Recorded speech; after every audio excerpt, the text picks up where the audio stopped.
এই প্রত্যাবর্তনটা বাংলাদেশের একটা নতুন প্রত্যাবর্তন বলা চলে। বাংলাদেশ একটা গণতন্ত্রের একটি মহাসড়কে পদার্পণ করবে বলে আমি দৃঢ়ভাবে বিশ্বাস করি আগামীকালের প্রোগ্রামের মাধ্যমে। যদিও ইংল্যান্ডে থাকছেন, কিন্তু ওনার কিন্তু মন প্রাণ সবকিছু বাংলাদেশে পড়েছিল। আমরা তাকে সানন্দে বরণ করে নিব। আমাদের আজকের এই আয়োজনটা তো ধরেন যে ওনার প্রত্যাবর্তন উপলক্ষে, জ্যেষ্ঠ জনাব তারেক রহমানের প্রত্যাবর্তন উপলক্ষে শুধু এটি একটি পদক্ষেপ মাত্র। এর পেছনে রয়েছে এই দেশের গণতন্ত্র কিভাবে স্টেবিলিটি লাভ করবে, এদেশের মানুষের কৃষকের ভাগ্য কিভাবে উন্নয়ন ঘটবে, তারপরে অর্থনৈতিক চাকা কিভাবে সচল হবে।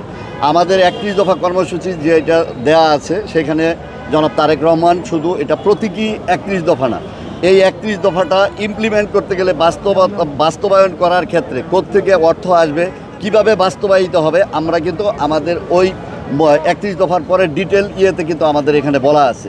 কাজে আজকের এই প্রত্যাবর্তনটা বাংলাদেশের একটা নতুন প্রত্যাবর্তন বলা চলে। বাংলাদেশ একটা গণতন্ত্রের একটি মহাসড়কে পদার্পণ করবে বলে আমি দৃঢ়ভাবে বিশ্বাস করি আগামীকালের প্রোগ্রামের মাধ্যমে। জনাব দেশনায়ক তারেক রহমান আজ থেকে 18 বছর আগে এই দেশ থেকে চলে যেতে বাধ্য হয়েছেন। উনি যেহেতু যদিও ইংল্যান্ডে থাকছেন, কিন্তু ওনার কিন্তু মন প্রাণ সবকিছু বাংলাদেশে পড়েছিল এবং উনি গণতন্ত্রের প্রতিষ্ঠার জন্য এই 18 বছর যাবতীয় লড়াই করে গেছেন।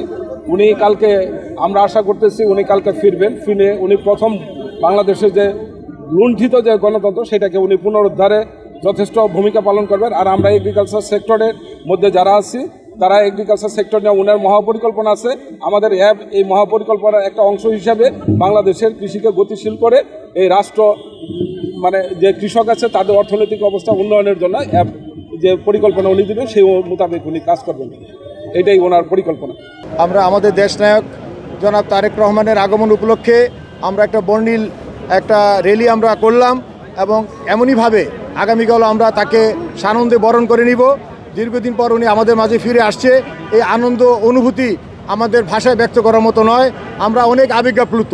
ওনাকে পেয়ে আমরা আরও উজ্জীবিত হব এবং ওনার প্রদর্শিত যে এই কর্মসূচি 31 দফা, ওনার রাষ্ট্র কাঠামোর যে কর্মসূচি, কৃষক কার্ড, ফ্যামিলি কার্ড সহ সামাজিক উন্নয়নে দেশ গড়ার পরিকল্পনায় উনি যে কর্মসূচিগুলি হাতে নিয়েছেন, সেগুলো বাস্তবায়নের জন্য আমরা পেশাজীবী সংগঠন অ্যাপ আমরা রাজপথে থাকব।